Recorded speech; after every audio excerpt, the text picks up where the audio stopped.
Hello friends, welcome back to another video. Friends, कैसे हैं आप लोग? आशा करते हैं आप लोग अच्छे होंगे और अपना पढ़ाई अच्छे से कर रहे होंगे।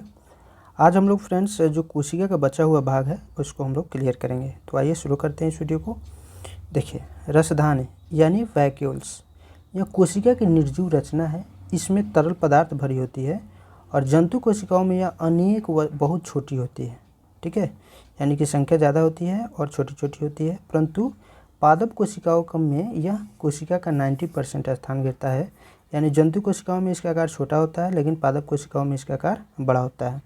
रसधानी एकल झिल्ली से आवृत होती है, एकल झिल्ली से घिरी होती है रसधानी, जिसे क्या कहते हैं? जिसे टोनोप्लास्ट कहते हैं। क्या कहते हैं? टोनोप्लास्ट। अमीबा में संकुचनशील रसधानी उत्सर्जन के लिए महत्वपूर्ण होता है। उसके बाद है केंद्रक। केंद्रक यानी न्यूक्लियस। इसकी खोज रॉबर्ट ब्राउन ने की थी। ठीक है, बहुत इंपॉर्टेंट क्वेश्चन। और यह कोशिका का सबसे प्रमुख अंग होता है और यह कोशिका के प्रबंधक के समान कार्य करता है। केंद्रक द्रव में धागेनुमा पदार्थ जाल के रूप में बिखरा दिखलाई पड़ता है। इसे क्रोमैटिन कहते हैं। और क्रोमैटिन नाम फ्लेमिंग ने दिया था। किसने दिया था? फ्लेमिंग ने दिया था। और यह प्रोटीन हिस्टोन एवं डीएनए यानी डीऑक्सी राइबोन्यूक्लिक एसिड का बना होता है। कोशिका विभाजन के समय क्रोमैटिन सिकुड़कर अनेक छोटे व मोटे धागे के रूप में संगठित हो जाते हैं और इन धागों को गुणसूत्र कहते हैं। क्या कहते हैं? गुणसूत्र यानी क्रोमोसोम। प्रत्येक जाति के जीवधारियों में सभी कोशिकाओं के केंद्रक में गुणसूत्रों की संख्या निश्चित होती है। जैसे मानव में 23 जोड़ा, चिंपांजी में 24 जोड़ा और बंदर में 21 जोड़ा होता है। प्रत्येक गुणसूत्र में जेली के समान एक गाढ़ा भाग होता है जिसे मैट्रिक्स कहते हैं।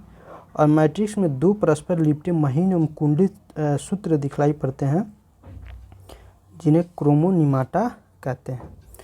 प्रत्येक क्रोमोनिमाटा एक अर्ध गुणसूत्र कहलाता है। क्या कहलाता है? अर्ध गुणसूत्र। इस प्रकार प्रत्येक गुणसूत्र दो क्रोमैटिड का बना होता है और दोनों क्रोमैटिड एक निश्चित स्थान पर एक दूसरे से जुड़े होते हैं जिसे सेंट्रोमियर कहते हैं। और गुणसूत्रों पर बहुत से जीन स्थित होते हैं जो एक पीढ़ी से दूसरी पीढ़ी तक लक्षणों को हस्तांतरित करते हैं और हमारे आनुवंशिक गुणों के लिए उत्तरदायी होते हैं। तो हमारे आनुवंशिक गुणों के लिए उत्तरदायी कौन होते हैं? जीन। जो कहाँ होते हैं? तो यह गुणसूत्र पर स्थित होते हैं। चूँकि ये जीन गुणसूत्रों पर स्थित होते हैं एवं गुणसूत्रों के माध्यम से ही पीढ़ी दर पीढ़ी हस्तांतरित होते हैं, इसलिए गुणसूत्रों को वंशागति का वाहक कहा जाता है। क्रोमैटिन के अलावा केंद्रक में एक सघन गोल रचनाएं दिखलाई पड़ती है। इसे केंद्रिका कहते हैं यानी न्यूक्लियस। राइबोसोम के लिए आरएनए यानी राइबोन्यूक्लिक एसिड का संश्लेषण होता है। डीएनए एवं आरएनए की संरचना।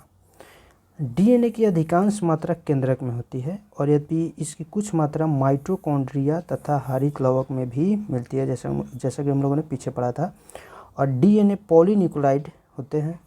पॉलीन्यूक्लाइड चेन डीएनए का दो भागों में बटा होता है, न्यूक्लियोसाइड और फॉस्फेट। न्यूक्लियोसाइड में शुगर और बेस होता है। क्षार जो होता है यानी बेस, डीएनए में उपस्थित क्षार 4 प्रकार के होते हैं: एडेनिन, गुआनिन, थाइमिन और साइटोसिन। डीएनए में अनुसंख्या के आधार पर एडेनिन सदैव थाइमिन से, साइटोसिन सदैव गुआनिन से जुड़ा रहता है। एडेनिन व थाइमिन के बीच 2 हाइड्रोजन आबंध तथा साइटोसिन व गुआनिन के बीच 3 हाइड्रोजन आबंध होते हैं। यहाँ पर आप देख सकते हैं। ठीक है, देखिए 1953 ईस्वी में जेडी वाटसन एवं क्रिक ने डीएनए की द्विकुंडलित संरचना मॉडल, डबल हेलिक्स मॉडल प्रतिपादित किया और इस काम के लिए उन्हें 1962 ईस्वी में नोबेल पुरस्कार भी मिला था। डीएनए का कार्य क्या है? तो यह सभी आनुवंशिकी क्रियाओं का संचालन करता है। जीन इसकी इकाई है और यह प्रोटीन संश्लेषण को नियंत्रित करता है। प्रयोगशाला में सर्वप्रथम डीएनए का संश्लेषण हरगोविंद खुराना ने किया था। उसके बाद है आरएनए। आरएनए का निर्माण, डीएनए से ही आरएनए का संश्लेषण होता है और इस क्रिया में डीएनए की एक श्रृंखला पर आरएनए की न्यूक्लियोटाइड आकर जुड़ जाती है और इस प्रकार एक अस्थायी डीएनए आरएनए संकर का निर्माण होता है और इसमें नाइट्रोजन बेस थाइमिन के स्थान पर यूरेसिल होता है। ठीक है, कुछ समय बाद आरएनए की समजात श्रृंखला अलग हो जाती है। आरएनए 3 प्रकार की होती है: आरआरएनए, टीआरएनए और एमआरएनए। आरएनए का मतलब होता है राइबोसोमल आरएनए, यानी ये राइबोसोम पर लगे रहते हैं और प्रोटीन संश्लेषण में सहायता करते हैं। टीआरएनए यानी ट्रांसफर आरएनए, यह प्रोटीन संश्लेषण में विभिन्न प्रकार के अमीनो अम्ल को राइबोसोम पर लाते हैं जहाँ पर प्रोटीन बनता है। प्रोटीन बनने की अंतिम क्रिया को ट्रांसलेशन कहा जाता है, ठीक है। और एमआरएनए यानी मैसेंजर आरएनए, यह केंद्रक के बाहर विभिन्न आदेश लेकर अमीनो अम्ल को चुनने में मदद करता है। डीएनए और आरएनए में कुछ अंतर दिया गया है, जैसे इसमें डीऑक्सीराइबोज शर्करा होती है और इसमें राइबोज शर्करा होती है। इसमें बेस एडेनिन, ग्वानिन, थाइमिन एवं साइटोसिन होते हैं और इसमें बेस थाइमिन की जगह यूरेसिल आ जाता है।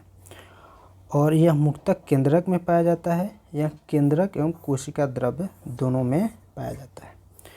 पादप एवं जंतु कोशिका में मुख्य अंतर देखिए, पादप कोशिका, जंतु कोशिका, इसमें कोशिका भित्ति पाई जाती है, इसमें कोशिका भित्ति अनुपस्थित है। इसमें लवक पाई जाती है, इसमें लवक अनुपस्थित होती है। तारक काय अनुपस्थित होता है, तारक काय उपस्थित होता है। रिक्तिका बड़ी होती है और जंतु कोशिका में रिक्तिका छोटी होती है। इसका आकार लगभग आयताकार होता है और जंतु कोशिका का आकार लगभग वृत्ताकार होता है। नेक्स्ट पॉइंट है कोशिका विभाजन यानी सेल डिवीजन। कोशिका विभाजन को सर्वप्रथम 1855 ईस्वी में बिरचाउ ने देखा था। कोशिका का विभाजन मुख्यतः 3 प्रकार से होते हैं: असूत्री विभाजन यानी एमिटोसिस, समसूत्री विभाजन मिटोसिस और अर्धसूत्री विभाजन मियोसिस। असूत्री विभाजन यानी एमिटोसिस, यह विभाजन अविकसित कोशिकाओं जैसे जीवाणु, नीलहरित शैवाल, ईस्ट, अमीबा तथा प्रोटोजोआ में होता है। उसके बाद है समसूत्री विभाजन यानी मिटोसिस। समसूत्री विभाजन की प्रक्रिया जो है या जंतु कोशिकाओं में सबसे पहले जर्मनी के जीव वैज्ञानिक वाल्थेर फ्लेमिंग ने 1879 ईस्वी में देखा था और उन्होंने इस सन 1882 ईस्वी में इस प्रक्रिया को माइटोसिस नाम दिया। और यह विभाजन कायिक कोशिका यानी सोमैटिक सेल में होता है। अध्ययन की सुविधा के लिए समसूत्री विभाजन को 5 चरणों में बांटते हैं, जो इस प्रकार दिया गया है: अंतरावस्था यानी इंटरफेज, पूर्वावस्था यानी प्रोफेज, मध्यावस्था यानी मेटाफेज, पश्चावस्था यानी एनाफेज और अंत्यावस्था यानी टेलोफेज। इस विभाजन के फलस्वरूप एक जनक कोशिका यानी पेरेंट सेल से 2 संतति यानी डॉटर सेल का निर्माण होता है। प्रत्येक संतति कोशिका में गुणसूत्र की संख्या जनक कोशिका के बराबर ही होती है। और समसूत्री विभाजन की पश्चावस्था यानी एनाफेज सबसे छोटी होती है, यह केवल 2 से 3 मिनट में समाप्त हो जाती है।